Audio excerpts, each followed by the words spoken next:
Good. Thank you everyone for being here on a very rare Wednesday night. The boys look so comfy. They do, don't they? Look very huggable. Mikey and Jay live from Mrs. Brown's living room. Good. More. That's a good one. Good evening, everybody. Thank you very much for being here. Funnily enough, the Low Deep Dive was near enough about a year ago, and we all remember having a great time learning more about the album and also having a bit of a cry. And I mean, Jonny, I'll stop you there because I don't really remember it at all, to be honest. So I'm drinking water and nothing but water. Oh yeah, yeah. Oh yeah, were you on wine or something, Michael? I think if I Mikey remember. was fairly intoxicated last time. I was drinking beers that got progressively stronger as each worked through. I was going to say, do you not remember? We're not doing that. Not really, but yeah, Oh dear, God. I don't think we have a kind of a in this one, but I guess we'll get to that song. The exciting part for you, dear viewer, is there might be a new. It's not as good as. That was good. I love it. So, thank you very much again for everyone being here. We are here to deep dive the boys' fantastic new album, the new era of City, and that is Coma. Boys, do you want to try and do a bit of a backdrop for people? What recording, the process of recording Coma, and because a lot has happened, I think for a lot of people in the last few years, but just as much as you want to say, basically some of the process of and time lapse of. There's someone in the comments just saying, "Can you turn us up at all?" I don't know if that helps. Well, the boys, if you can look, are at 200%. Woo! So I'm just letting you know. Should be the messenger, baby. No, should be good. Should be good. I think. Cool. Hopefully, if you take, yeah, shoot, boys, go. Wicked. Yeah. So basically, we wrote a lot of the album before Sam left the band, and then we were due to go record in February 2020. So it was literally 20. Jeez. Yeah, it was just as Sam decided to leave the band, which obviously publicly we announced in December 2020, but he actually decided to leave in January. So we've been sat on it for a little while, and I mean, we went into the studio with our producer Oz Craggs at Hidden Track, who is an absolute gem of a man. Absolutely. And he basically said, look, you've got no vocalist, but you've got the album, it's there, it's done. Come in and then we'll work it out. So we went in to track the record without a vocalist. Sorry to stop, Mikey. Apparently you're quiet. Is there any way Mikey can go up a little bit? Can hear them. They're just a bit low. Winky face. Yo, what the fuck, motherfuckers? There we go. I love it. Better? It's your fucking boy. It's a good job. Everything I said so far was absolutely pointless. So don't worry. No, I think I could hear. I'm sure they can. There he is. Yes. Yeah. So we were in the studio, as Mikey said, with Oz recording. We had the vibe we wanted in mind, but obviously we didn't have a front man, so we just recorded everything without him, without those bits. Everything else was recorded for quite a while before we sort of fit that bit in after. And it was a super weird time because it was just before COVID hit.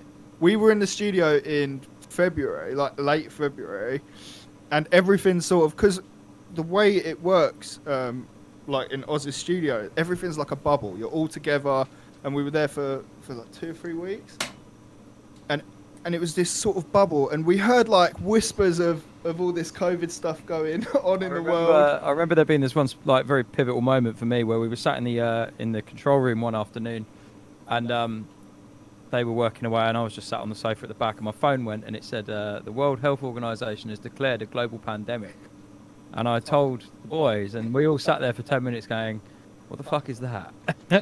Which, looking back now, is quite amusing in itself, really, because we just had no idea, obviously, what was happening. So we finished the record, and then we got put into lockdown, and we had to try and find a vocalist during lockdown, which was mad, really. So I remember us laughing and joking about it, like, oh, you know, like swine flu, like all the other things that have been in the media that haven't really, like, obviously they've affected people and they're awful, but as a mass, the way that COVID hasn't affected us as a country.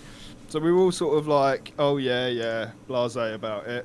And I remember coming home one weekend, just like during the time we were out there, and like going to the shops and everything was bare, and I was like, oh, this is a thing. Oh crap.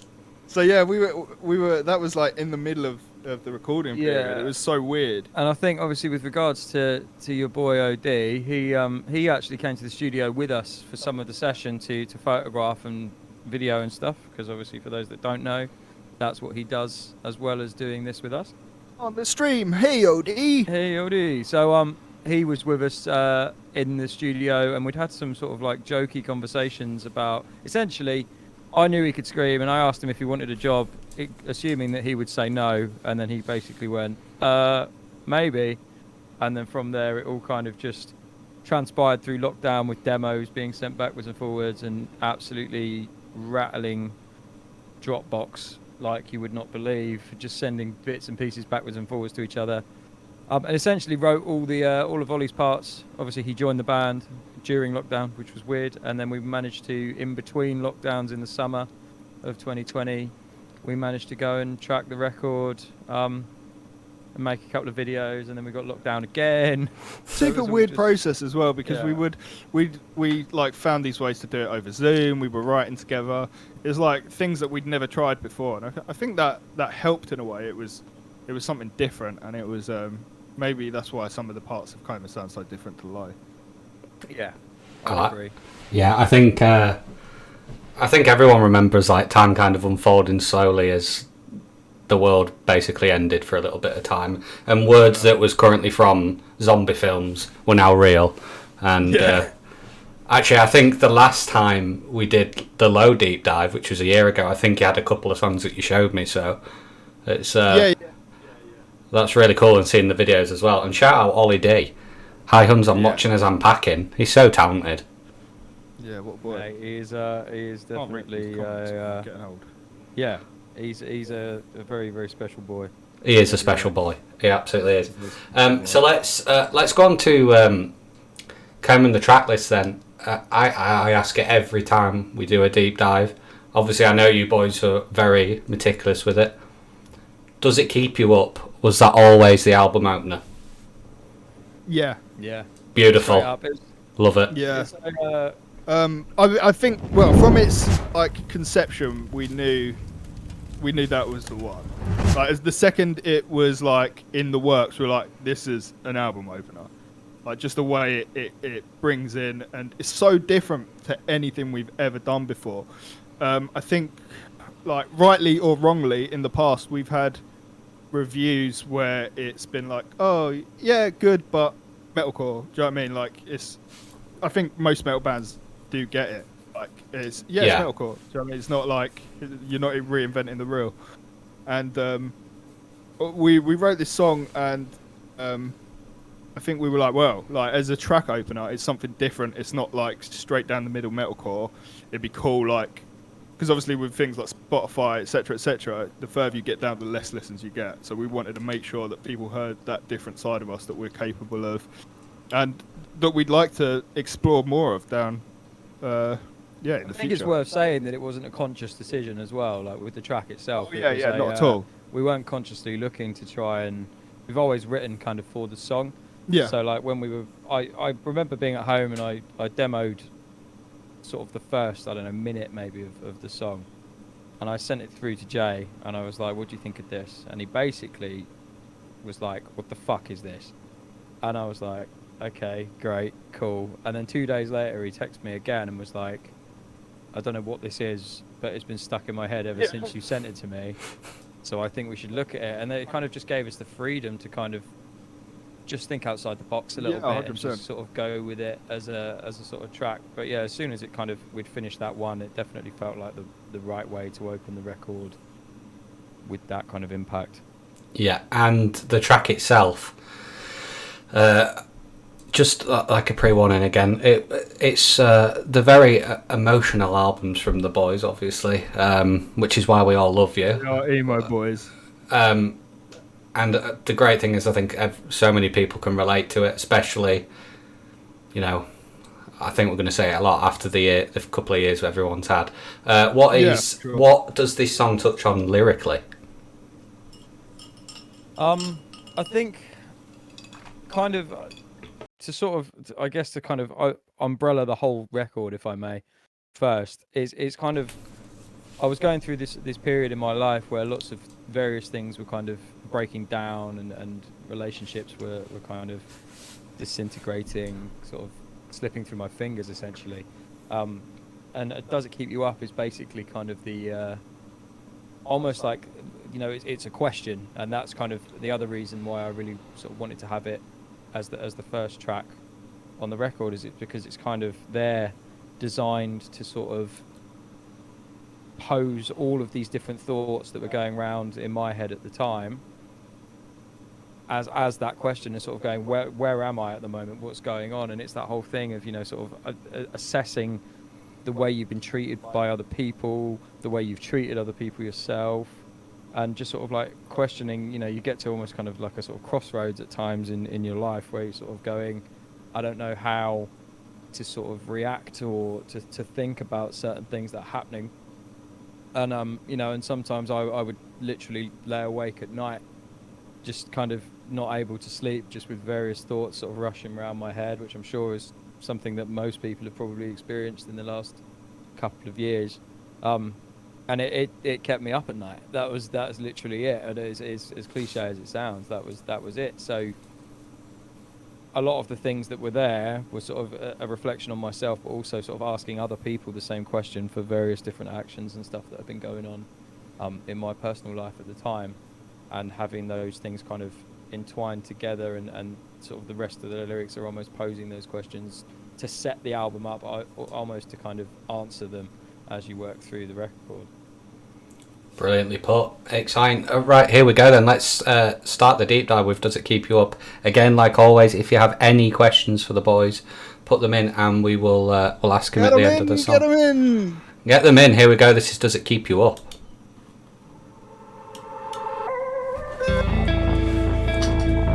I don't know if they can hear us. They can hear you. Would you like me to mute you? That's a yes. There's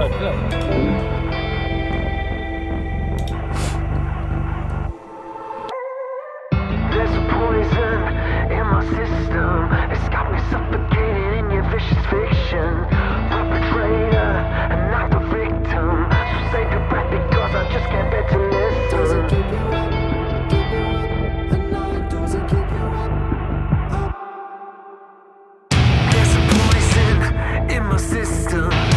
Threatened by some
poison in my system. It's got me suffocating in your vicious fiction.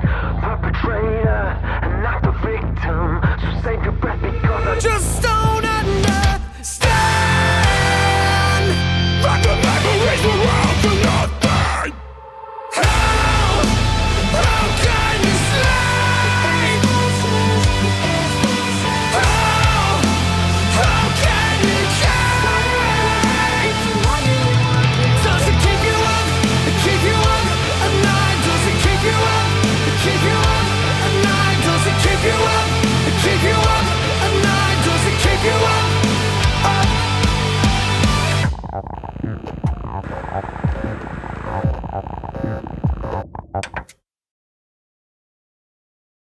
Fuck yeah. Yeah, boy, that solo. I know. That solo though. What a what a solo from Stu Boy. I love it. I think it's obviously, like you touched on, it's a side of City that we haven't heard yet. I loved it. I actually think it's got some quite sexy sections to it, if I do say. Oh, baby. Oof. Oof. I mean, Dinner first, at least. next week, I promise. Oh, baby. Oof. Right. You just touched my foot with your foot when you said that, and it creeped me out a little bit. I didn't mean to. I didn't even feel it today. Cancelled live on stream. Yep, you all saw it. Up next is only the title track. What a song this is. Tell us about Coma. Can I say before we like go into the actual song? Yes. We were so adamant from like day dot that the title track of the album was going to be Death of Me. Like so adamant. And then we were in a van. Like I think we'd maybe done like 4 songs demos for the album, and we were still like Death of Me. Yeah, that's the title of the album. We're in the van, and I don't know who it was. Pulled it up. It was like Goncalves, and he was like, "Oh boys, Napoleon just released an album. Who was it? It was Polaris. Polaris, mate. I've got a brain like a goldfish. Polaris. Just why did I think it was Napoleon? I don't know. Just released a new album. It's called Death of Me. And we're like, Oh. yeah. So. But in some ways that worked to our favour, because obviously we hadn't written the rest of the record, and it kind of worked its way through. I mean, Coma as an overarching title, and obviously this song being the title track as a result, is essentially because of the from my point of view with a lot of the stuff that I wrote on this record, it's that idea of kind of existing with things happening around you and being so involved in a situation that you can't necessarily see how toxic it is. And you sort of, obviously, in my head, that kind of was a sort of metaphor for sort of being in a coma. You're kind of there and you're present and you're existing, but you're not necessarily kind of living. And that was really, obviously, as we then started working through the rest of the record, it all just seemed to slot into place with everything we were saying, and following on from, Does It Keep You Up? This was the first track that we actually wrote for the album as well, so it kind of went full circle in the end and ended up being Coma. But yeah, obviously that's the record, and then as a title, it's really a sort of a track about sort of self-reflection, really, and just sort of the realization that the situation that you're in, whether in life or in a personal relationship or something like that, the realization that it's like the penny drops almost, and you go, that actually this is not good for me.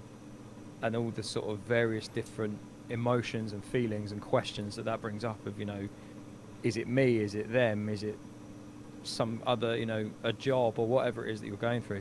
It's, you end up sort of having to sort of kind of, you're presented with all these questions, and that is essentially what Coma is. It's kind of a continuation from, not through the song, but through the sort of meaning. It's a continuation from Does It Keep You Up? Because it's just the questioning side of things, and just sort of saying, I don't know what is wrong with me, or where I am, or what is going on in my life, but right now I am not okay. And that was basically the sort of, for me, writing this, that was the kind of the realization, which was tough, but also obviously kind of compelling at the same time, because it meant that there was a kind of a light on the pathway out of it almost, I suppose. And that's the sort of real sort of process behind Coma as a track. I think. I don't know if you got anything to No, add for to sure. Yeah, I not really much to add, but I think just like as the album in general, I think there's going to be songs that mean more to you and then some that mean more to me. But I think like the main thing is, and the thing that I love being in this band is we're all so close, especially like me and you as well. Like I get on your tits, you get on my tits, but You like really do. yeah, me more so. A lot. But but like we're like at the end of the day, we're all so close. Like your struggles, my struggles, etc., etc. So like, I think throughout the album, there's a lot of personal songs. Like to me, to you, to everyone. I think we've been really, really good on this album of putting ourselves in each other's shoes. Yeah. There's been places like real strong collaborations where we've had to really get into each other's heads, and feel like Coma and like Death of Me were definitely places like where I had to sort of like almost pull out like past things to sort of try and understand what you were going through. And I think Low was not like self-centered, but I think it was a bit more self-centered in terms of the songs were more about specific things for specific people. Yeah. Written by that person. Yeah. Whereas this one was more a case of as we were collaborating. Yeah, for sure. It was we had much to more kind of- collaborative. I feel like this album. Yeah, it was interesting, kind of putting ourselves in each other's shoes Yeah. and trying to help each other through various problems at the same time. Yeah, which was exactly. It was nice to have the record to be able to do that, I suppose. Yeah, Yeah. 100%. Yeah, it sounds it. Let's go. Actually, let me just go back up. I think we did have quite a good question. I mean, it was. What was it like trying to? You're gonna love this one. What was it like trying to find a new drummer through everything because there was never a proper announcement or departure? How did that? How did that all go about? Okay, thanks for the stream, Johnny. That was a nice stream. Just don't move. The boys have disconnected. Actually, I'll tell you what. Go watch the TikTok. There's a TikTok that doesn't touch anything on it, but it's very funny. No, I mean, I can answer it very briefly. Yeah, so yeah. essentially, Louis decided that he was leaving the band. I don't know, obviously, if people haven't seen, Louis is actually currently on tour with Gang of Youths across the UK, and Smashing he's going out it. to America and Australia, and he played Brixton Academy last night. So he's doing all right. Yeah, basically, the good thing about that was obviously Louis. We're still great pals. There's no talk bad every blood. day, A lot of pretty it much. really was. It was a timing issue because it was about 3 weeks before the album was supposed to come out, and we went to our record label, and they were basically like, "If you announce this anywhere on the internet, we're gonna fucking kill you." Because obviously they were doing everything to put positive press towards the record, and they didn't want the negativity of That's fair enough. that could be construed from that. So that's why it wasn't announced. And David was actually a friend of Louis. So Yeah, Louis was the one who said, "Oh, why don't you get David?" So there's no bad blood at all. They're friends. They share studio space. Like we see Lou Dog come around the other day just like for a Mexican, like just with us. And bought Mexican just for himself, did. and then ate this it, is and then left. right, Johnny. Is this not bizarre? Yeah. Okay. We spoke to Lou Dog. Yeah. This is Yeah, all fucking night. This is typical Lou Dog. This is how he is as a person. Lou Dog, do you want to come and get some food? We'll hang. Would be nice. We haven't seen you in a little while. Yeah, man. Yeah, of course. That was very good. I thought he was here for a second. He comes round within 10 minutes of being here. He has ordered. Bearing in mind the concept, the reason we're hanging out is to order and eat Mexican food together and watch some crap TV. Yeah. Within 10 minutes, before discussing with anyone, he's ordered himself Mexican and his burrito is on its way. Not asking anyone. Oh. Just ate his own Mexican.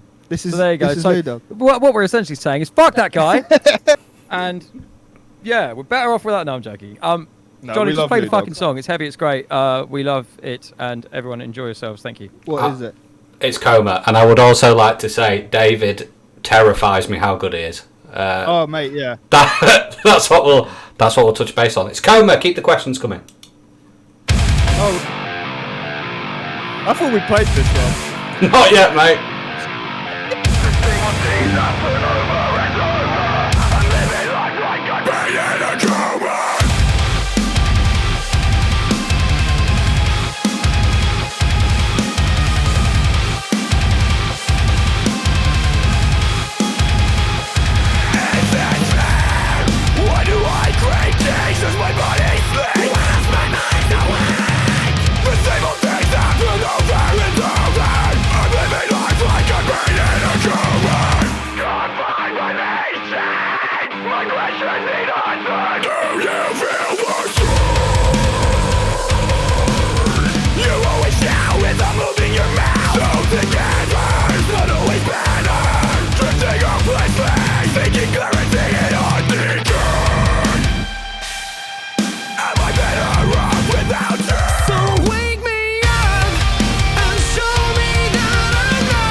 Fuck yeah. Jeez, there's a lot of love for Mikey Page's vocals, rightly so, as always. Wow. You're a bit good, aren't you, Michael? Very much. Yeah, well, we'll find out next week, won't we? I've just been reading through all your comments, and yeah, thank you all so much, because it's very humbling to see people, when it's something that was so like personal to me, and like I say, this was the first track off the record as well, so it was really the thing that kind of laid the foundation. And I think you can kind of hear that in my voice. Oz is very, a wonderful, wonderful producer and a wonderful friend. He's got a way of really sort of pushing me to my limit in the best possible way, by the way. But and I think he really pushed me hard on this one, and it's come out for the best. But yeah, it's lovely to see all of your lovely comments. So keep them coming, and please fill my head with just wonderful thoughts about me. Stop. Yes. Just don't stop. Keep going.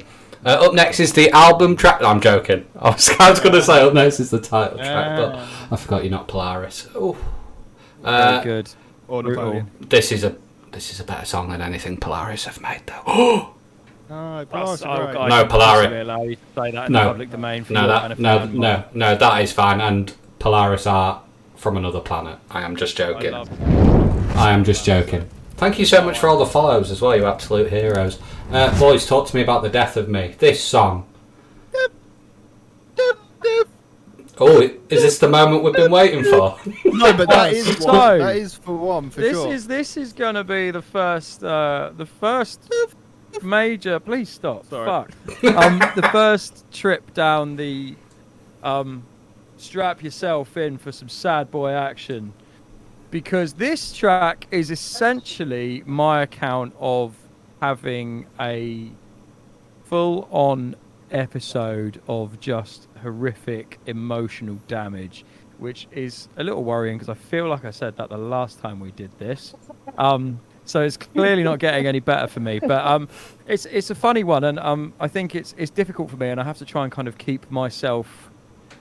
I try not to think about it too much, like when we're playing these tracks live, because like if you actually listen to the lyrics, it's pretty brutal in a sense of sort of wanting something so bad, but knowing that you can't have it, essentially. And that's basically what this was about. And I was in a very, very, very dark place in my life at the time. And but to go back to a point that I made earlier when I said we were always written for the song, and for the first time ever, I think the natural direction for this song was to go down this almost kind of borderline pop song route, which wasn't a conscious decision. It's just the way that it came out. I just had this Hook, didn't you? and that was it, really. And I just kind of had it. And I remember sort of saying to Jamie, I've got it. I've got something. I've had it in my head for weeks. I've been singing it in the shower. And it's one of the ones that really came around with not much effort. We really smashed it out maybe like a day or two. Obviously changed over time, but the initial stages of it, I think we both obviously Mikey's dealing with these sort of situations a lot more recently, but like we've both been in similar situations, so I could, like, as we've said before, like I could feel your pain, and I think because of that it just like it was real easy and almost cathartic to sort of get it down. And I do remember like us at like 1 a.m. just being like deaf. Like it's the most pop song we've ever done, and like we're just the hook is literally the word death over and over again. So I mean, it's a difficult one for me. It's definitely one of the ones that has helped me the most, and is one of my favourite tracks on the record. But like I said, I try not to think about it too much lyrically, because obviously another day without you will be the death of me. I think it kind of speaks for itself. I don't really need to sort of say much more about where I was mentally at that point. Sure. So for the fact that I kind of had the lyrics, but it came out in the way that it did, is kind of a nice. It's almost put like a positive spin on a negative in some ways, because I love this song. It's so much fun to play live. It gets a really great reaction, and we're obviously bouncing around and jumping up and down and everything else. I have to just try not to think about the words that are coming out of my face at the time. Yeah. If I do, I think I'll probably just melt like butter on a stove. But I also think that just shows you how good you guys are at doing what you do, because again, you listen to the lyrical content, and it's so, so raw and difficult, and at the time, like sonically, the sound is the best fucking poppy, having the best time of your life sound. You merge them together, and you've just got. I really, really love this song. I know everybody in the chat does as well. We've listened to it so many times. Let's go. This is Death of Me. Deaf. Keep the questions coming in for the boys. Everyone, deafs at home.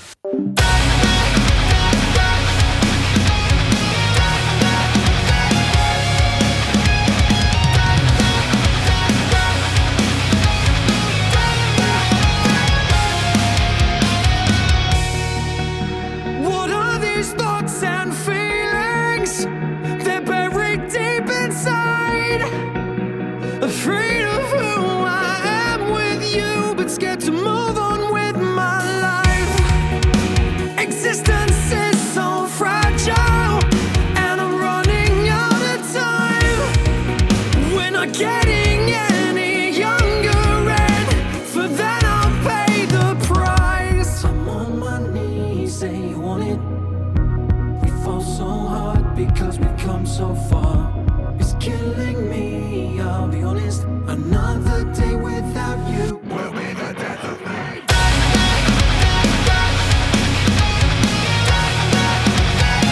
Will be the death of me.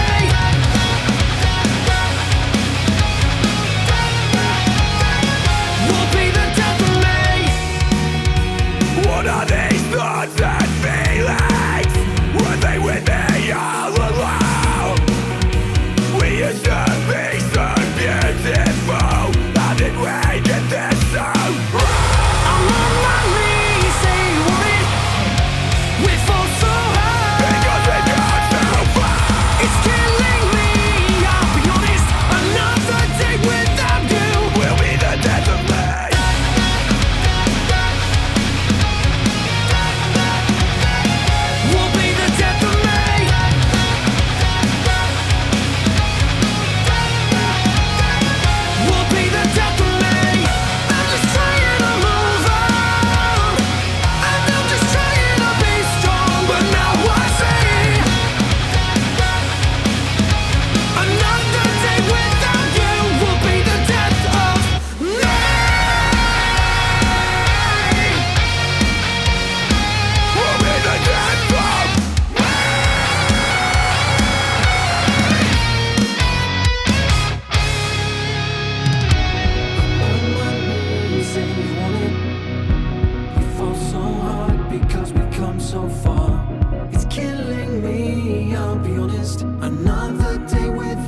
The Boys. So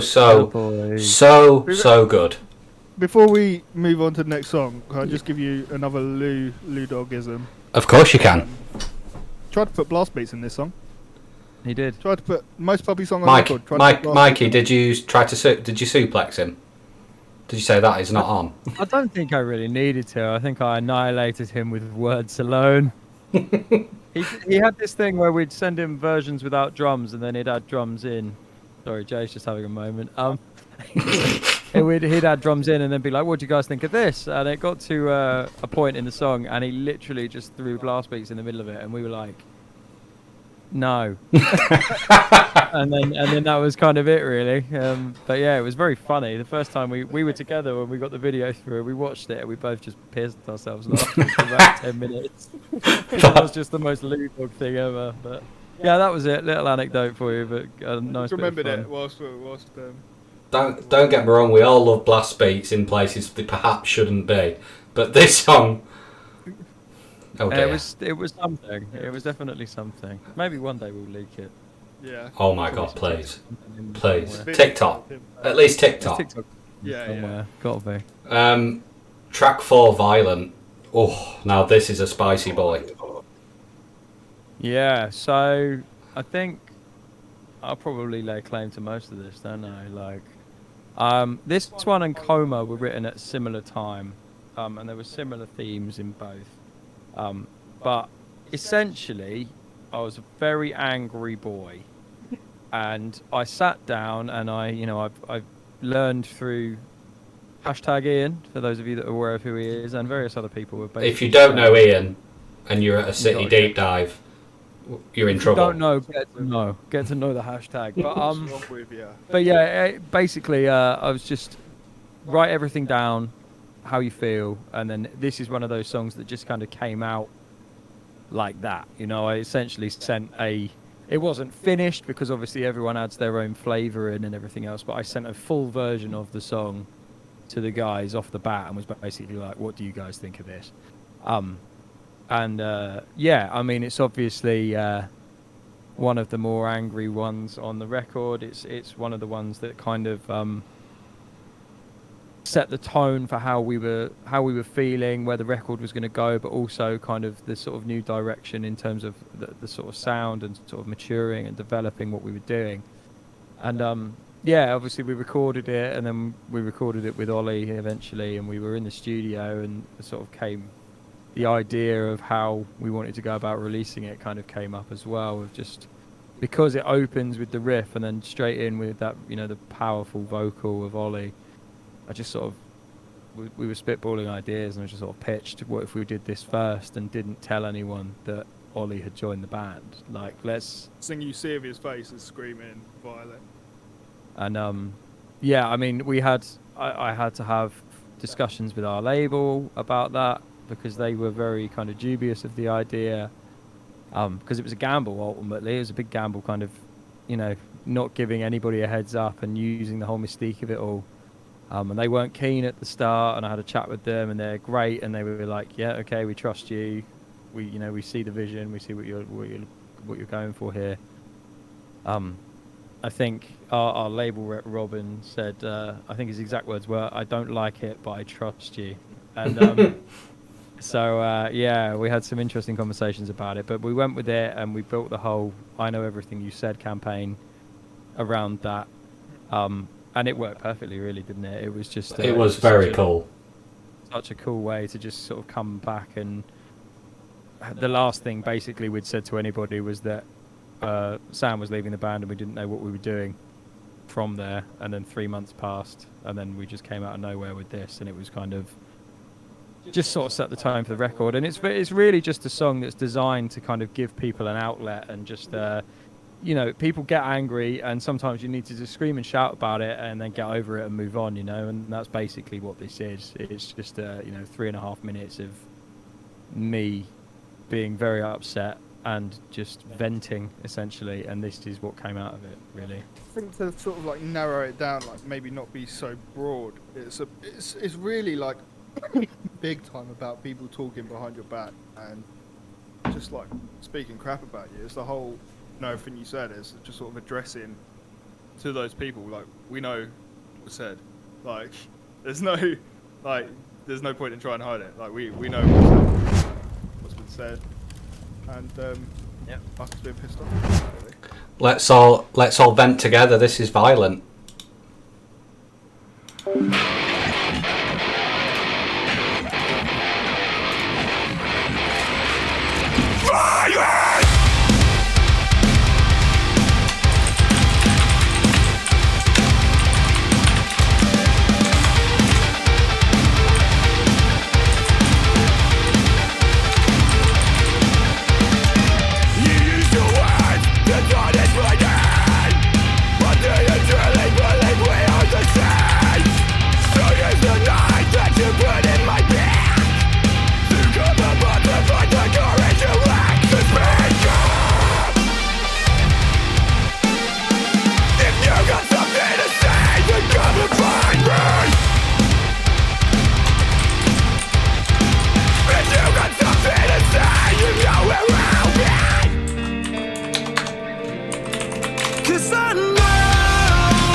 Here's some new promotion for your material, Michael.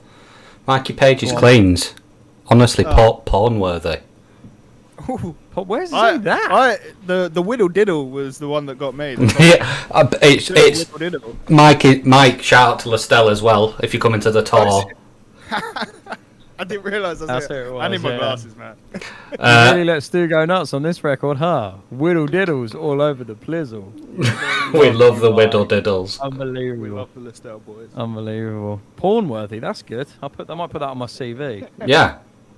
You could maybe put that on the album promo. Clean so good. They're porn worthy. Write that. Let's move on to track 5, Regret About Me. Yeah, so this is really like in big part mine and Stu's love child, I guess. Stu had this real cool sort of like instrumental that he was demoing, and like I just thought it was tops, and he brought it around and we played around with it, and I just sort of the lyrics came real organically, it was not long after I just like had a big accident at my old workplace. Real bad, like dislocated shoulder. If anyone's been to our shows, probably know. Like I've probably turned up in a sling, or I've dislocated it on stage at one of the shows. Not been there at all. I've just not been there. Yeah, all of the above. But yeah, I was in hospital for that. Like probably the worst pain I've ever been in. They couldn't get it in, so they had I had to stay overnight, and they had to knock me out basically to put it back in. And I just hate hospitals so much. I hate them.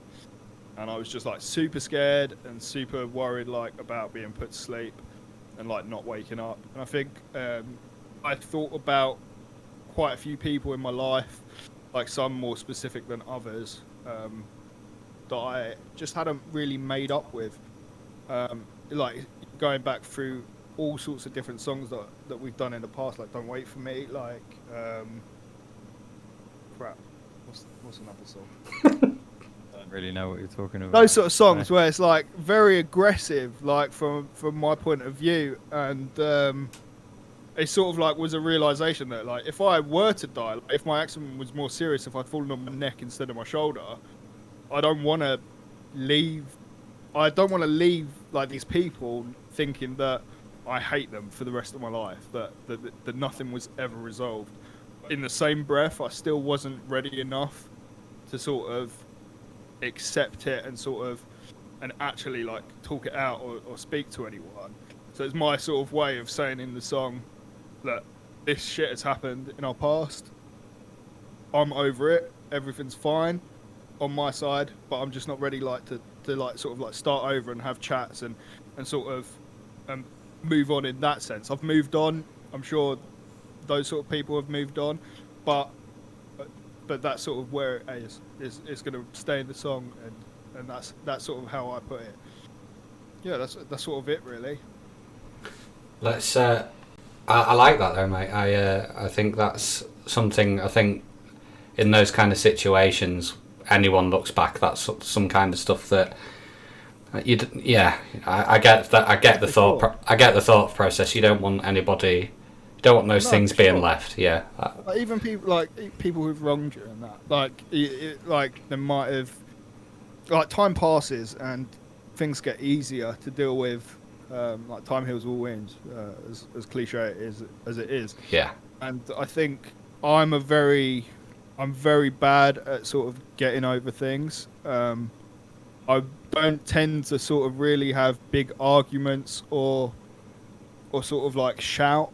I just sort of, that's it. Like if someone's like wronged me to that point, and it does take a lot, that's it. They're just out, and that's it. And there's no, I just like go silent. I just sort of reject from people.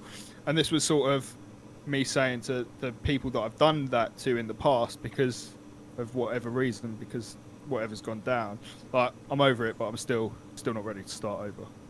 Yeah. Before we play Regret About Me, important question for the tour: is the merch table cash only? No.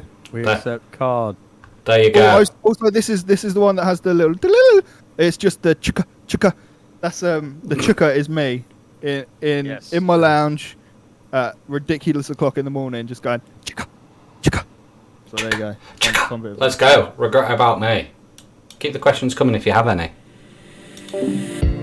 I won't wish you open wounds or broken bones at most. I hope you choke on the words I wrote. Alone, like a heart of stone, from an empty home. I don't wish you pain now that we've both grown. I wish I could tell you I would just call a truce in the end. I can't pretend. I can't start over again. I can't start over again. I can't start over again. Every time I turn around, I feel I'm always looking over my shoulder. I'll be the soul you can choose. You'll be the salt in my world. Our scars still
I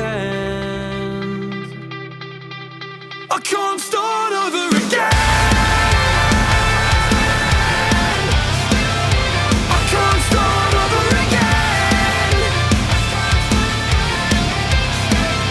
I can't start over again. I'll give me all you need. I'll give me all you need. Just don't forget or regret about me. In the end, I can't pretend. I can't start over again.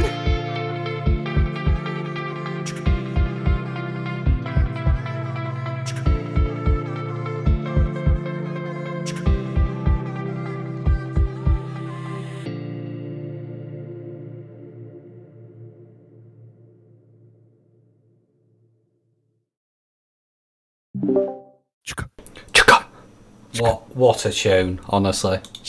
I want to see everyone who's coming to the shows do the chukka. Oh, it's being done. Don't worry, mate. Actually, I can see chukka merch coming out soon. Actually, Can I get some chuckers in the comments, please? yeah. Just for clarity, how are we spelling it, boys? Oh god. Chukka. Just spell it out. Just sound it out. Chukka. CHC. THC.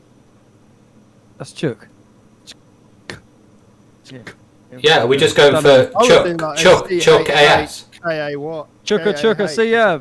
Yeah, okay, I like that. Let's just chuck Chuckers and at the shows, please. Oh, it's happening. Boys, are you playing low? Can you say that? Are we playing low? Are you playing low on the tour? I can possibly confirm nor deny that we're playing low on the tour. Okay. Can't say if we're playing So- Are you gonna give us a? Are you gonna give us a? If we do.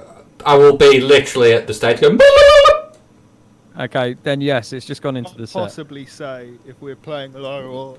So, unfortunately, guys, low isn't being played, but, you know, I'm nodding with you. Track 6, so I said it then, and I'll say it now, still the coolest song and video promotion for a track of all time. Can't be beaten. Cannot be beaten. CCW lunch money, baby! Boys, talk to us about the whole mindset and the whole, like, crafting this. And then we'll move on to the track, but we have to talk about the You got promotion. big money paid from Chungus here. Okay, so yeah, strap yourselves in. So basically, I had the initial idea for Dangerous as a song, and we were putting together the tracks. It was about a week before we went into the studio, I think. And I had the first verse and I had the chorus, just this. I am feeling dangerous, basically, and that was it. That's all I had, and it was like, but it was just so. It's one of those things where you get a vibe where you're like, "There's something about this," and there was. I think we took 15, 16 songs into the studio. Yeah, that sounds about right. And we obviously came out with 12, but this was one of the ones where I think you weren't particularly sure about it. I wasn't particularly sure about it. It wasn't that. Like if I heard a demo that sounded like this, then great. I think it's so bare bones at the point. We literally maybe spent like half a day just tracking this idea down, and it was sort of like, I think we had maybe some songs that were more prepared, but wouldn't have turned out so good. But I wouldn't say I didn't like it. I think I was anxious about it because I couldn't see where it was going to go. For context, when we went in with Low, everything was pretty much done. Like everything down to a T. Obviously, things change in the studio. Oz puts his ideas in, and it always like poos all over ours. But like when we went into Low, we were so prepared. We went in with Coma, and we went in with more songs than we needed. We went in with bits. We went in with just choruses. We a lot of the songs were pretty much finished, but Dangerous was one of the songs on the scale. It might be the only one really that was that bare bones that made it on the album. Yeah. And we sort of, yeah, it was just a really different process. Yeah, I think when we went into the studio, we basically had like when we were trying to figure out what we were doing, we sort of rated the songs that we had between, I think it was between 1 and 5. We did that with Oz, didn't we? Yeah. And we sat down and we did a day where we just went through all the demos and everyone wrote down their own and then we compared them against each other. And Oz put this song in number 1. This was like his top category. And we were all a bit like, okay, cool. And he was like, I can feel what you're feeling. So it was a cool process because we kind of it kind of came to life almost, like the song was there, but it came to life. Real, like he always has a massive hand in sound, but like with this one, he had a real big. Yeah, big it was hand. cool. It was nice to be. It would not have sounded anything like it does without him. It was nice to be collaborative, and then obviously with the video, to touch on that, essentially, we wanted to do something a little bit off the wall because the song is so different. To anything else we've done. We wanted to do something a bit different with it, and Jamie and I are both quite big wrestling fans in general. Stu's into UFC and stuff like that. Lou Dog like Jeff Hardy, basically, is what we managed to establish. Good choice. Like Jeff Hardy and Rey Mysterio. And Ollie, by all accounts, couldn't care less. So I basically went with an idea and said, look, what if we did this? What if we created our own wrestling promotion? Expecting everyone to say no. It was almost like a game of chicken. It was like, yeah, it was a game of chicken. I think we should do a wrestling video. Okay, yeah, everyone. Okay, yeah, but we'll never be able to get a ring. Okay, I've got a ring. Yeah, essentially what Jay's saying is I came up with the idea and then he completely ran away with it, and then I shit the bed because it was like, I'm not sure this is a good idea anymore. Meanwhile, he's like hand stitching fucking spandex costumes. Like, yeah. So it was a bit mad, really. You got very involved in it, but obviously it came out. You know, we hooked in some friends. We managed to get hold of a ring. You know, shout out to Kapow Wrestling, who are absolutely great dudes, independent wrestling promotion in the UK. They hooked us up with a ring to help us do it, and obviously Arthur Walwyn trained us how to wrestle, because I wouldn't call it training on our part, not his, because he had such a short amount of time to show us how to do it without us genuinely hurting ourselves. Did genuinely hurt myself. And yeah, but that was before he got involved. I dislocated my shoulder. That's another one. I dislocated my shoulder the morning that we got the ring. So yeah, we didn't really know what was going to happen. So I had to do the whole. That's why I don't take any falls or anything. No. We had to do the whole video with me, like, basically just having my arm put back in and like very limited movement that I could do. Yeah, it came out real well, and then obviously we decided to go down the route of doing some wrestling promos and things like that, just to try and do something a bit different and a bit fun. I think, arguably, as much as this record is a very serious record and obviously touches on things that are, very personal and also kind of emotional, this track is, as much as it contains those things, it's much more sort of fun, and it's kind of the sort of almost the comic relief almost in the tracks. It's just a good, fun, energetic song, and I think we wanted to reflect that because we've never really done anything where we've kind of allowed the other side of ourselves in our image more than anything else to kind of sort of shine through. So it was nice to just sort of go, do you know what, let's just do something totally different. Obviously it was a gamble, didn't really know how it was gonna play out, but everybody really got behind it, and yeah, it was a lot of fun and something that I'll definitely remember doing for forever, really, because it was we got to be wrestlers for 2 days. It was awesome. Yeah, it was so cool, and it's really cool to hear that story. Let's do it then. Let's go to WrestleMania. This is dangerous. Fuck off! Presents.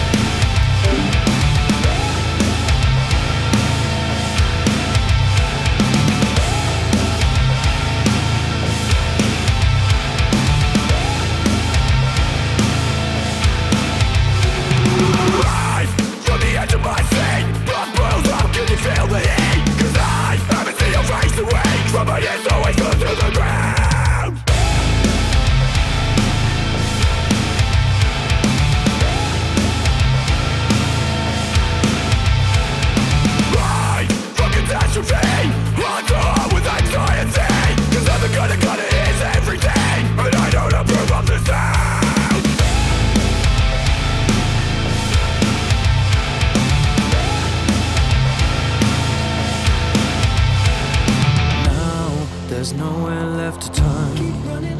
Keep running. Now, no bridges left to burn. Keep running. Now, there's no words left to say. Keep running. I'm about ready to go to war, so get out of my way. I'm feeling dangerous.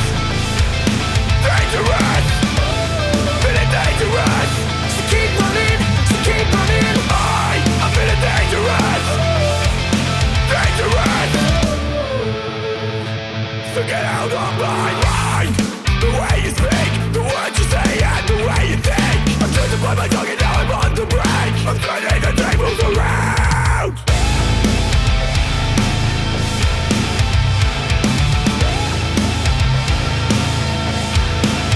Because there's no surprise. Because I'm seeing it all. So brace yourself, cause I'm gonna make you fall. I love the way you hate me. And the way that you berate me makes me not myself. I need some help. I try to suppress but now and I grab. It's burning up inside and now I'm feeling dangerous. Dangerous. Feeling dangerous. So keep running, so keep running. I'm feeling dangerous. Dangerous. I'm feeling dangerous. Dangerous. Now there's nowhere left to turn. Now no bridges left to burn. Now there's no words left to say. 'Cause I'm about ready to go to war. So get out of my way. Right to the end of my thing. Rockwell, how can you feel the heat? 'Cause I haven't seen your face away. But my ears always go to the ground.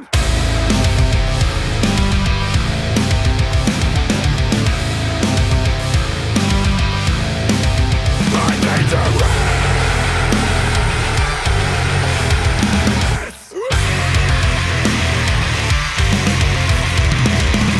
I don't even know what's going on anymore. Mental. Is that Ian at the end? Yeah, it is. I love that we got Ian on a track.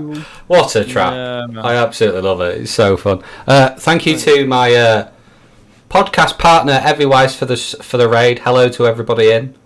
Good Hello, to see you all. everyone. I'm here with my What's up? friends, The City is Ours, Ready who I'm to be sad. hoping. I hope you're ready to be sad. My favourite Join song. us. Um, Wednesday, my dudes. Thank you so much for being here. I really do appreciate it, and thank you for the raid, Evie. I hope you had a great stream. Please, So if you just joined if you join the stream and you don't follow Johnny, please follow Johnny Follow now. and He's a subscribe. legend. We won't be here all the time because we're annoying as fuck, but he's great. So please just follow him. 'Cause I haven't it's been on great. Twitch in a while, and I'm an old man, so I don't remember I literally just what you watched have the to followers do. drop as I said that. Oh, All the viewers are like, "Oh, Mikey, shut the fuck up." Johnny, Not- I'm sorry, dude. mate, not at I'm all. losing you. Mikey Page over viewers. That's my life always. Man. Thank you so much as well, Evie, for the raid though. That's really kind. I hope you had a great stream. Boys, track 7. So sad. Ooh.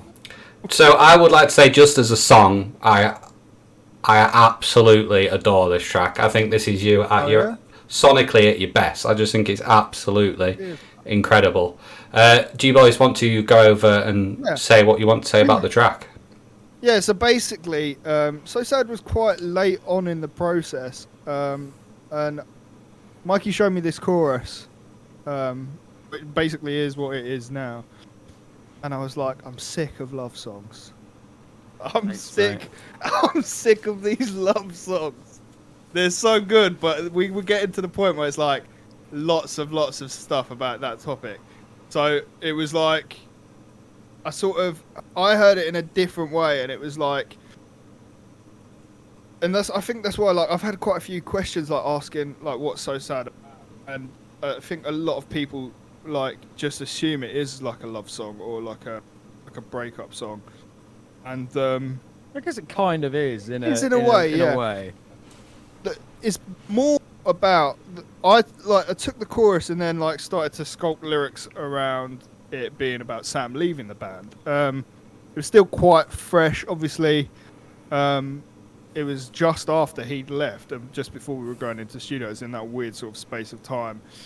And the whole thing is about not really understanding at the time. Obviously now, like, we get why he left, and I personally think it's the best decision for him.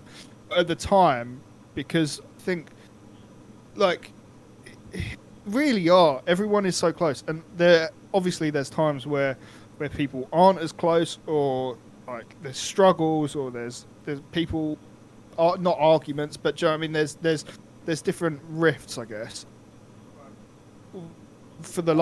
Sam started this with us, and it was just really hard to understand. Like with Connor, it was more black and white because he had the baby, and with George, we knew it was time for him to go. It was apparent, I think, to everyone, not in terms that he couldn't keep up in terms of his playing, but we knew that it was very evident to us that it wasn't for him anymore. But with Sam, it sort of came out of the blue. Out the blue. Yeah. So it really came out of the blue, and I struggled for a little while to understand why. And I think this is what this song's about. And now I get it. We spoke a lot in depth about it. We're real close, Sam. Before we did this, I gave him a message, just say, hey, look, we're going to be talking about it. Is that all right with you? If not, I won't even include it. Like we talk on a fairly regular basis. He's a great guy. Yeah, it comes from a place at the time of not understanding why this has been our dream for so long. Why he would want to end it. And that's sort of where this come out from. Yeah, I completely understand it, and I would just like to say, what a boy Sam is. Love Sam. Yeah, what boy? What a boy. Legend in my eyes. But yeah, let's. This is so sad. Again, any questions for anybody new to the stream? Get them in, and I'll ask the lads at the end of the track. This is so sad. Prepare to sing along.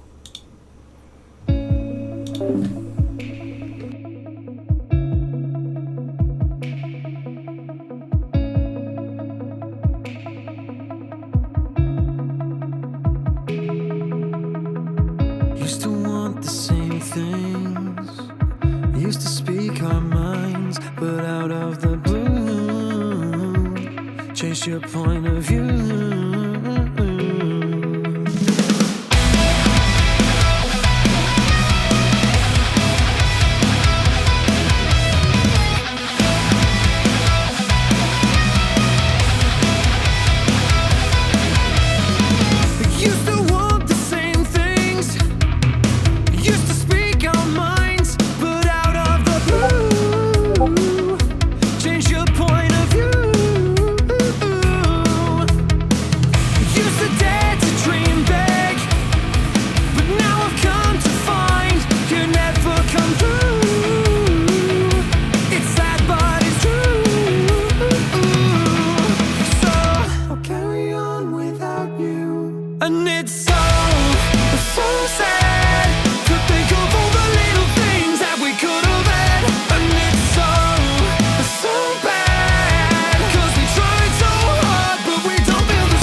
can think of all the little things that we could have had.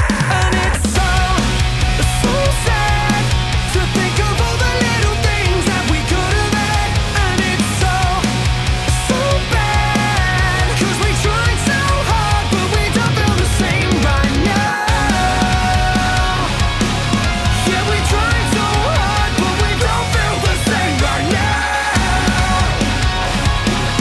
Yeah, we tried so hard, but we don't feel the same right now. I can't help but feeling that this is the end. I can't help but seeing that you're wrong. I don't wanna leave it, but I can't pretend. So let this go.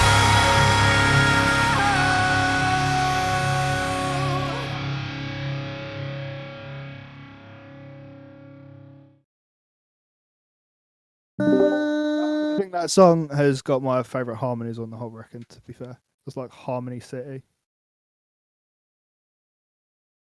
Look at me talking without pressing the mute off. I'm a professional streamer that won an award, by the way.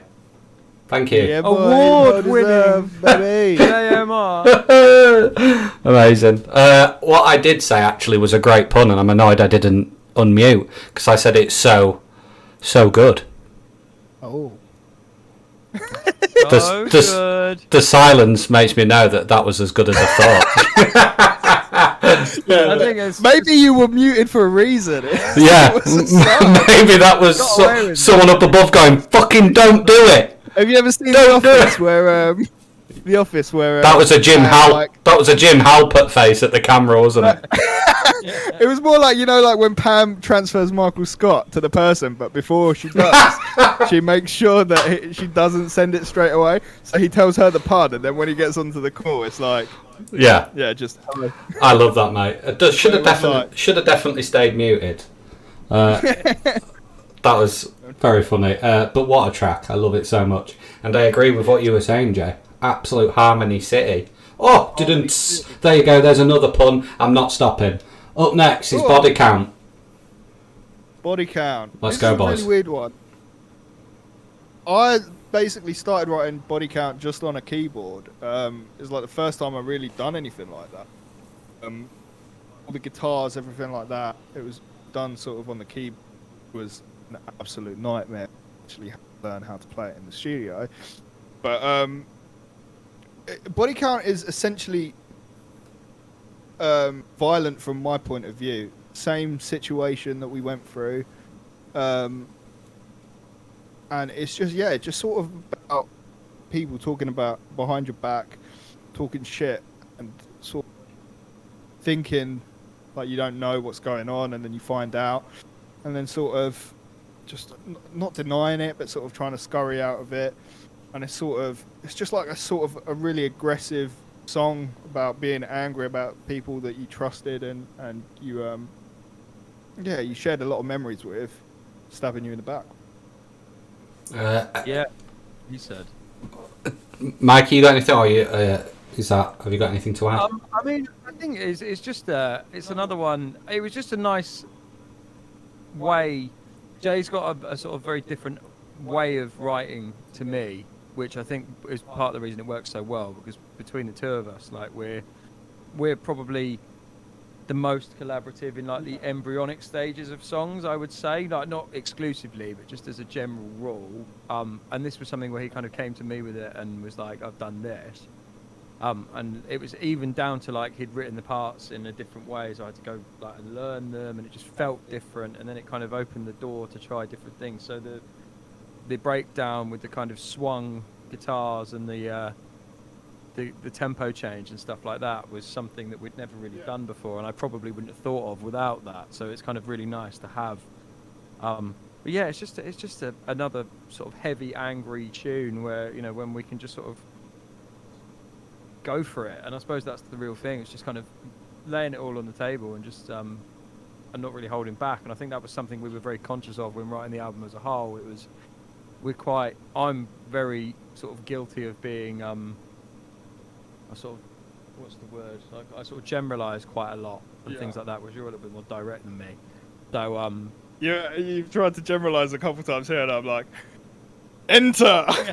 So it's like it works well because it's a sort of partnership. It's like without one, you wouldn't get the Yeah, other. So, 100%.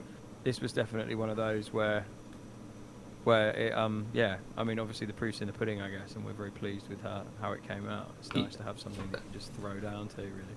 Yeah, definitely.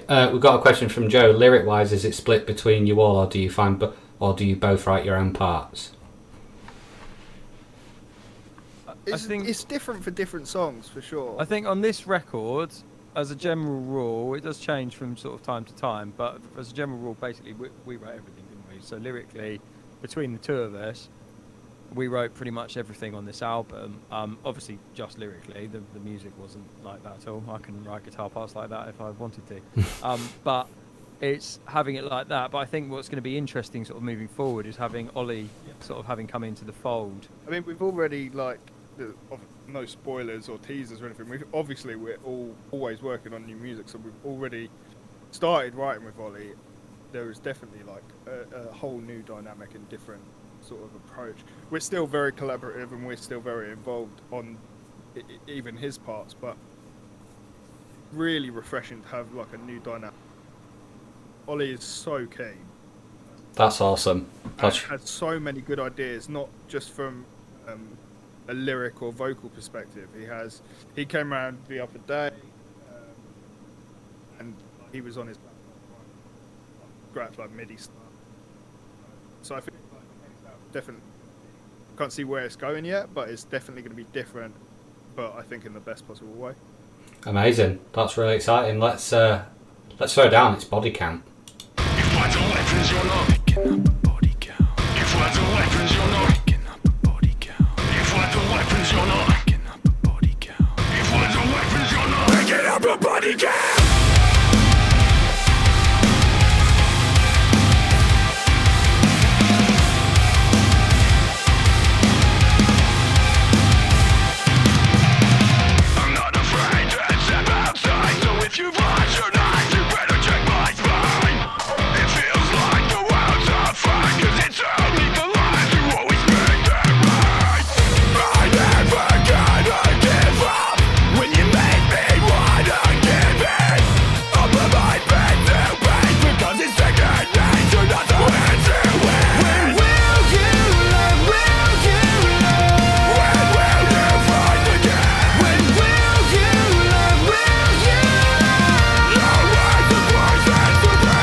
Oh, fuck yeah, cunt.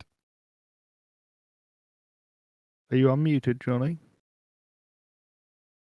Yeah, I am, mate. Definitely unmuted. I definitely remembered to do it again. Yeah. But the best part was that you were unmuted for the perfect time. But fuck you, cunt. Oh, no. Cancelled, Michael. Joking. What a track! Oh, no. What a track! Cheers.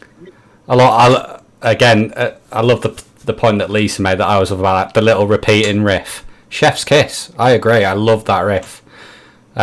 Stu is a bit of a machine, isn't he? Or was that you, Michael? Was that you, Michael? The little repeating riff that comes in towards the end at the breakdown. When I don't know which beat. will you? So I think that was kind of a collaborative thing, actually, because I think Stu wrote the riff, and then I swung it. Yeah. Nice. So like Stu came up with the riff, but he did it in like a straight sort of time signature, and I was kind of like, what if we did it like this? And it was like, so it was the same riff, but I just kind of twisted it, and then it was just kind of like the sort of Salt Bay on the on the top almost, because it was like the riff was so sick. I didn't want to fuck with it, essentially, because like I think it's worth saying this now. I think sometimes Stu just doesn't get the credit he deserves as like a. Oh, I agree. As a guitar player, he is absolutely fucking outstanding and an absolute top bloke as well. Like obviously one of my best pals in the world. He is. And he's just so. Because he's quite quiet and because he just sort of keeps himself to himself and does his own thing. He doesn't do a lot of the press stuff like this. He doesn't really get a great deal of a chance to sit down and sort of actually just kind of be quizzed. So I think it's just worth mentioning now that he is the shit, and we should all bow down. I wholeheartedly agree. Top boy and genuinely god tier guitarist. Yeah. I remember obviously when he was kind of the door boy for City for quite a bit. I remember I used to high five Stu as he let me in, which was awesome. Yeah. But then I remember, then I remember like watching him do an August Burns Red playthrough. I'm like, machine. So yeah. Shout out to Stu, dog, absolute machine. Let's move on to track 9, Only Human. Okay, so I think this song's a strange one because we wrote this song as a song in terms of instrumentally. Probably for around most of it. Around Wildfire. Yeah, around about the days of Wildfire. Ooh. It's been a in lot the of the vocals as well, to be fair. The verses, I think, were. Yeah. But we could never find a chorus for it. That was the sort of we had a sort of like the first minute or so, really, didn't we? Yeah. It was like this is really cool. We really like it. But it just for whatever reason it just didn't feel right. We must have tried at least 5 choruses out, and I think at different times we were like really stoked on them. And then, like, as time passed, we were like, no, I hate it. Yeah, it's not as good. Yeah, like... And then I think we had a sort of epiphany, like, when we were writing the record, we were sort of looking through various different things that we'd got kind of in the bank, as most bands, anyone in the chat that is in a band probably knows this. You've got a million unfinished songs, and, you end up writing a record that, if you're doing an EP, you get 5 out of it. If you're doing an album, if you get 12, you've done really well. So it's that kind of situation sometimes, not always, but like that's the case. And this was in our pile of this is cool, but we don't quite know what's wrong with it.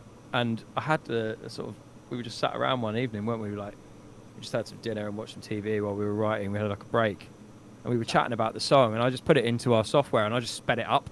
I was just like, let's just see what it sounds like if you speed it up. So I just picked it up by about 30 BPM, and all of a sudden it was just like, whoa, shit! Like this riff just slaps like twice as hard because it's got it's much more punchy, and from there it kind of opened the door to us sort of having an option to sort of try something else with it, and that's where this came from.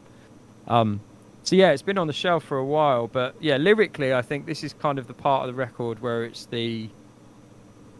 I guess as we've worked through, like I say, you've got the sort of songs questioning at the beginning, and then it's not a concept record by any stretch, but like as you move towards the end of the song, you start getting closer to the sort of acceptance in different guises, don't you? And I think this is the sort of real first. Only Human really is that sort of idea of first peak of that. Yeah, it's the first. It's kind of seeing with the idea of being in a coma, as we discussed before, like, it's the first sort of glimpse of seeing outside the blinkers almost, and sort of going, oh, it doesn't necessarily have to be like this. I've been, I've had all these thoughts and emotions and everything else rushing around my head for so long, but it doesn't necessarily, you're not trapped in that situation. It's difficult, but you're not trapped there forever. And there are ways around it, and life doesn't always have to be exactly as it's written at that time. And I think Only Human really is kind of the embodiment of that. It's sort of trying to understand that is a thing, but also kind of looking at the various temptations and other things going on in other areas of life that could, essentially divert your path from one point to another. Yeah, Jay, have you got anything to add, mate? No, I think that sums it up perfectly. Really, it's just, I think as well, it's just admitting that we're all human. Like, everyone makes mistakes. Like, people we know who we've fallen out with, us ourselves. It's just admitting that things happen, and and I think, as Mikey said with the acceptance thing, I think that's a big part of acceptance. Just admitting that we are going to fuck up, that other people are going to fuck up, and that's all right. Definitely. This is track 9, Only Human. Keep the questions coming if you have any.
Absolute. Voice on that end. Well, both of the boys' voice, honestly, so huge. Yeah.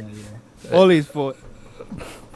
That's bastard. You could. I remember in the studio when Ollie tracked the vocals for this one, and I remember sending in the group chat and being like, this song just went from like a 7 to a 10. Yeah. And everyone was like, oh, no, it's not one of our favourites. And I was like, I swear down, when you hear it, it's going to be mad. And they all listened to it, obviously heard it back and were like, fucking hell. Yeah. It's taking it another level altogether. Yeah, Ollie's parts there were so good. They're so impactful.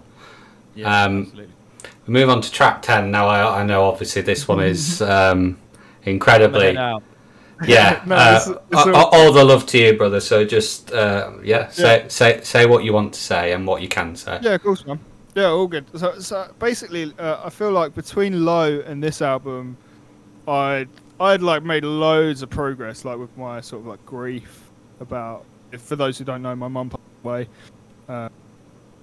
God knows how many years ago now, maybe 6-7 years. I feel like when we did Low, I was still grieving real hard, and that sort of led to songs like Here At All, which was sort of about losing her and sort of not really knowing how to cope with the loss of her. And I feel like in between that time, I'd worked on myself a lot. I'd worked with different like grief counsellors and sort of discovered different methods, not that it will ever be easier, but sort of to deal with it and not have every day sort of feel like I miss her almost. I do miss her every day, but not to be this prominent feature in my life. And I think that worked really well, and like so much. I give so much praise to everyone that helped me, including the band. But I feel like it gets to the point, and I feel maybe other people sort of can relate to this who have lost people over a period of time, where it gets to a stage of you almost start to feel guilty that you don't miss them as much, that the pain isn't as prominent as it once was. It starts to make you feel like, like almost like a bad person. Like I should be missing. This person was such a central part of my life. Why don't I miss them as much? Or why am I not feeling like I'm going to cry every day? It's sort of almost like it's acceptance, but not allowing yourself to move on, and sort of realizing that you're not still holding yourself back. You're not allowing yourself to move on. And that's not what she would have wanted at all. And at this point in time, I feel like I was addressing all sorts of different things that happened when she passed away. Like I let go of my health. I gained a load of weight. I just sort of let go of my mental health massively. And this is me sort of really, it's just me addressing her. It's a song for her. It's not really for anyone else. Obviously, it's on the album, and I'm really happy that it is. But it's a song telling her that, you know, I'm going to be okay, and things are going to be better. I know that I've made mistakes. No, because you're getting me started. That's the problem. I know I've made mistakes. I know I've fucked up. I know things have happened.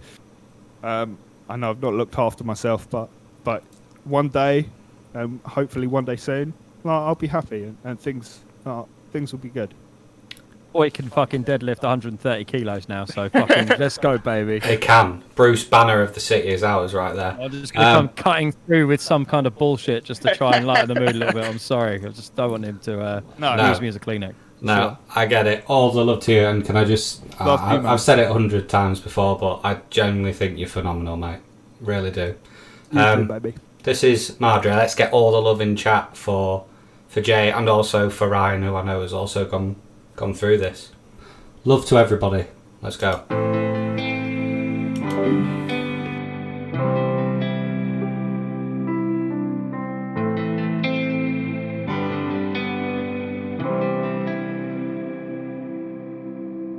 Most days I swear I'm so emotional,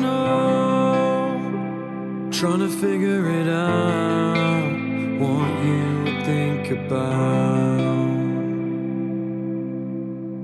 I swore that one day I would make you proud.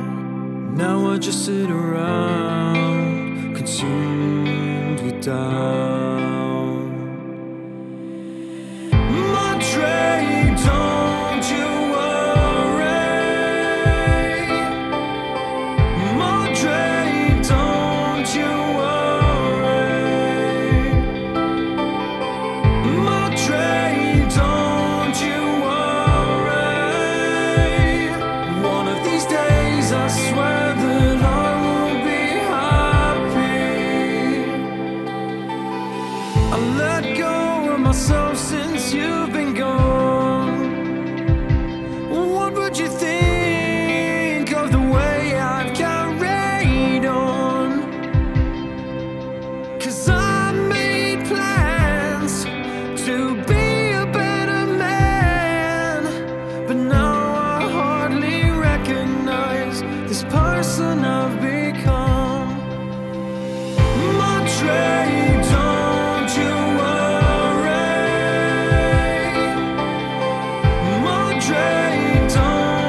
Just make sure I unmute first. Again, mate, all the love. I think it's a phenomenal track, and I would like to again pay tribute to Mikey Page for that phenomenal work you did there, sir. That was amazing. I mean, it was a difficult one for me because I actually wanted you to do it, didn't I? I was like, when we were in the studio, I was like, I think you should do it. I don't think it should be me because it's hard because Sure. like obviously I never actually met Heather. I met Jay just after she passed.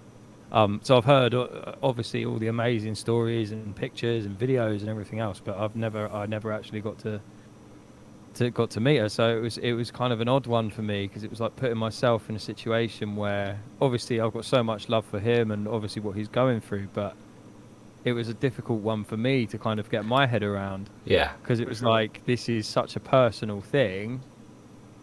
How do I you know, it was almost like a fear of getting it wrong, I suppose. Like it has to be perfect. Like with the other ones, there's various different things, and you know, it can be a little bit rougher in places or whatever else, but with this one it had to be kind of perfect, and I just wasn't sure, and I was very conscious of that when recording it. And Oz was great, to be fair to him. Like he was sort of really understood my angle on it.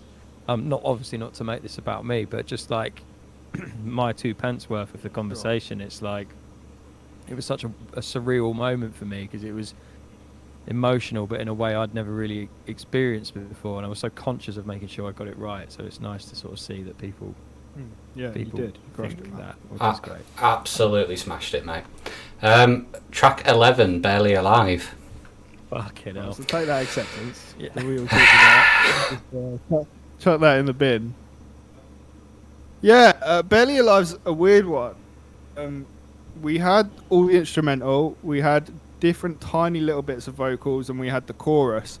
I thought the chorus was really cool. It was a bit more monotone than it ended up in the studio. In the studio, we Oz suggested us adding like different ad-libby bits and stuff, and that worked really well just to sort of because it was a bit one note, even though I felt like it was real catchy. It really helped to make each chorus pop in its own way. But yeah, I like just with the lockdown, man, my mental health suffered massively.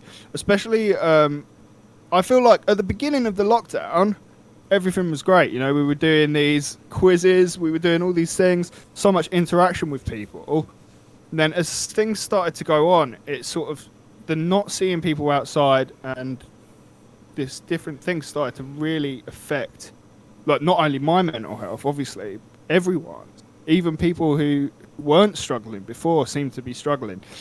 And I just remember when we came out of the lockdown, when we were like sort of teetering on it, I remember being in a really dark place, and like real dark. And these lyrics are just, a lot of the lyrics are just stuff that I was writing down about how I felt, about, like, not to sugarcoat it, about suicide, about things like that. Obviously, I feel so much better now, and that was never a real option, and it was never something that I've really contemplated. But these thoughts, when you're in such a dark and negative space, do creep up, and you do find yourself sort of trying to deal with them.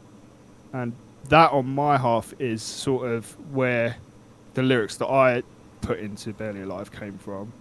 It was a place of not wanting to exist, but not wanting to die. It's this weird void of nothingness, I guess. Yeah, I think it was a pivotal point for myself and for Ollie particularly, because this was one of the songs we were working on remotely that wasn't finished, and Jay was like, I've got some lyrics, I'll send them over, and I was like, okay, yeah, and then it's sort of like, hey man, have you got those lyrics? And like, oh yeah, I'll send them over, and that happened a few times, and we were like, oh God's sake, whatever. And then they arrived, and we were like, fucking hell. Like, it dropped. I shit you not, we toned it down. Like, we were like, the original stuff that he sent through, we were like, obviously it's great, and it's, you know, it's in terms of like for a songwriting point of view, it's so sort of heart on the sleeve and everything else. But it really, what it did is, one, obviously we managed to write the song with it, and we sort of used that to channel creativity, but it also helped us go, fuck me, God, this guy needs our help right now. Do you know what I mean? Like, it's like he is not in a good spot, and I think it'd be fair to say, like, you're not especially opening the door, Very but once the closed. door's open, you'll walk through it. Yeah, But yeah, opening the yeah. door I'm initially not very is the good at that. difficult bit. I'm not good at the first steps, like Yeah. admitting almost. And that was, for us, we were like, I remember Ollie and I were on a video call and we're just like chatting away, and these lyrics dropped in, and I was just like, whoa, fuck. And then I sent them to him, and he was like, holy shit. So it was great in some respects, because we had this really kind of raw realness to what was going on, but obviously more importantly, we were like, fuck me, we really need to do something and like help this guy out, because it's not great. And obviously, thankfully, the song came out really well, and he can deadlift 130 kilos now, baby. boys, so like, let's go. So yeah, like, as I say, worked out like, fine, I but think, and I feel like, this sounds so depressing. Like, no one come and section me, please. I feel fine. It's just a reflection of lockdown. It really was, and I feel like things are going back to normal. Fingers crossed, and everything's fine. I know so many people who, not that they never suffered with mental health problems, but on the surface, they seemed great, and even they had issues. I think everyone had issues. Like, there's not one person that I know that didn't suffer during COVID. And I think that this sort of highlights that. It highlights that what everyone was going through, and highlights that we're not creatures that should isolate. We're not creatures that should be alone. We're not meant for it. And it was probably one of the moments where I felt the most alone. Yeah. you're going to be stuck in a fucking tin can with us for a week next week, so you'll probably be begging for some loneliness. I want Boy, to be alone. I'm coming for the biggest hug next week. Barely Alive, track 11. I'm barely breathing, I'm almost gone. I face my demons for far too long. Now there's no light behind these eyes. It's like I'm barely alive. It's like I'm barely alive. Barely alive.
Ollie D at the ending. Ollie Whoa, D. what a boy! He is a bit of a monster. You see it live, baby. Oh, Mate. so excited!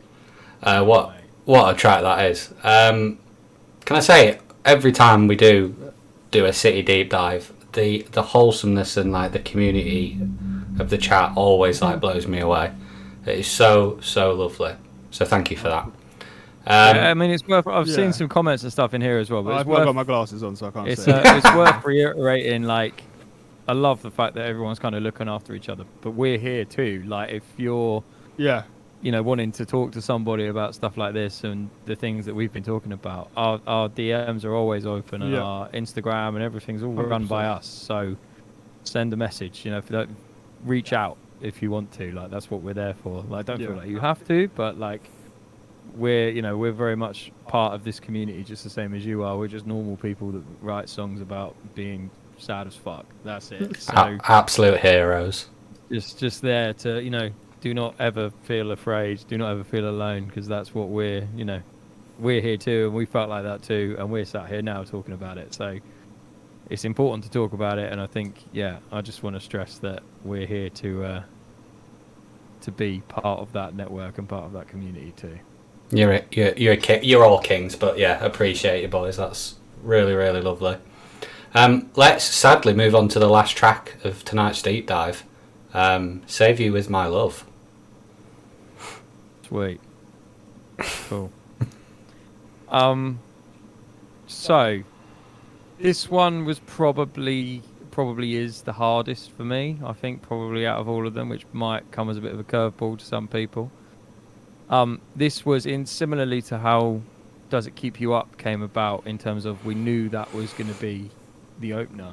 I think I knew from the beginning that this one was going to be the end. Like, it had an end vibe to it, for sure. I think it was, and when we spoke to Oz about it, he when we did that ranking system that we were talking about, he didn't necessarily have it as like one of his top ones until we explained that this was the ending, and then he was like, "Well, that changes everything." It was sort of like it's just the perfect end. Yeah, I think really, obviously, there's multiple themes as we've discussed, but it all kind of links in some way, in shape or form, to that sort of feeling. And obviously, there's some very personal stuff for all of us on there, but like this one for me was really a sort of realization almost that for the situation I was in at the time, it didn't really matter what I did. Whatever I did just wasn't going to be good enough, and it wasn't going to solve anything. It wasn't going to solve the problems, and ultimately, everyone involved was just getting hurt, basically. And I think having that moment of just sort of going, wow, like, if I could do something about this, then I absolutely would. But nothing I do is gonna do that, and probably the other way around as well. Like, it's just a difficult kind of thing to have, and I think that's part of the reason that, you know, putting it at the end of the record for me, it just felt like closure almost on a certain sort of chapter and period of my life particularly, and hopefully, like, it just felt like a really nice way to draw all of the different things that I'd been feeling, and essentially there's a lot of questions throughout the record of, why do I feel like this? Why hasn't that happened? Why can't I have that? How am I going to live without the things that I've had? And this is almost the beginning of letting go of that. And I think that's been the part that's been the hardest, but also the kind of most, I don't know, rewarding's not the right word, but the most kind of fulfilling almost, as a, you know, emotionally, it just kind of helped me to understand. This was essentially the first time I'd actually been able to understand what it was and what all these problems were, and how I could then move on from that point. And that's taken time, you know, and I'm sure there's other people that have felt the same as me. But, you know, it's that whole thing of having so much love for something and not being able to express it in a way that is kind of conducive to everyone involved, and having a sort of outlet, and ultimately having to watch it die in front of you. and then sort of learning to live with that and to deal with that. And like I say, putting it at the end of the record, it just kind of felt like a way of processing everything before, but also acting as kind of a punctuation mark of sorts to kind of, you know, close that book. And, you know, this album will obviously be part of our legacy forever now, and that's great. And it's something that I can now use as a tool, and we can use in various ways as a tool to kind of process and reflect upon those events and, you know, those times and things like that, but also now kind of shut the door on it a little bit and just kind of move forward and move on to the next phase of our lives, the next phase of this band, and just really kind of appreciate that it was there and, you know, celebrate the fact that we had it, but accept the fact that it's now gone and move on. Yeah. Very well said, sir. This is the last track of Coma. This is Save You With My Love.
My heart breaks for that idea.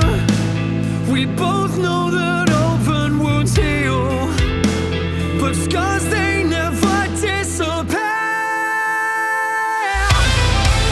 'Cause when you feel the same, the sights and time, let all the weight of both you and I, you know that something's got to give. I can't just sit back and watch you live your life like that. If I could save you with my love,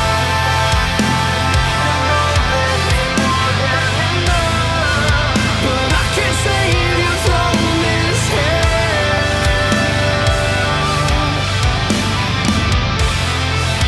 If I could save you with my love,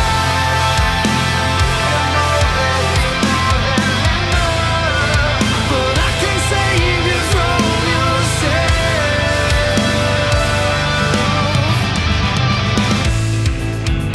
Now the light that I left on, still guiding through these haunted corridors, has put down to the smallest spark. You're left alone to find your way in the dark. And it's killing me to know that there's a chance when you walk out the door, I will see you again. I want you to know I need everything I can. My heart and my soul can take another second. If I could save you with my love,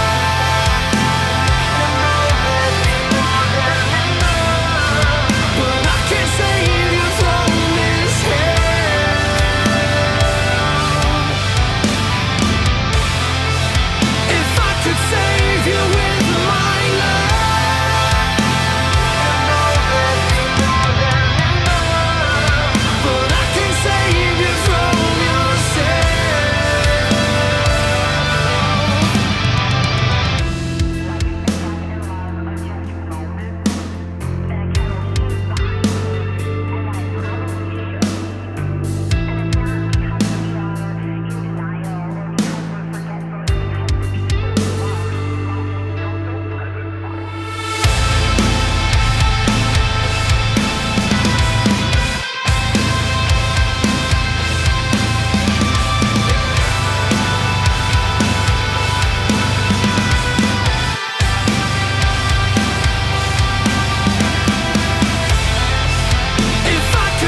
Doing some madness.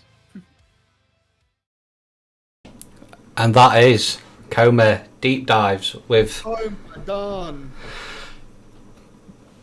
I was going to say arguably, there's nothing to argue about. Two of my favourite people on earth. Thank you, boys. I love you.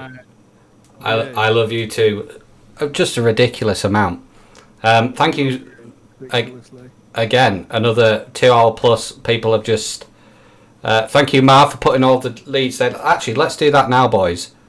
Spit some facts of where you're going, or what you've got coming up that people should know. Yeah. Oh, have you not got your glasses on, Jay? Shall I leave this to Mikey? Right. I can do it. I can do it without looking. Let's go, mate. Posted so many times. Watch me fuck it up now.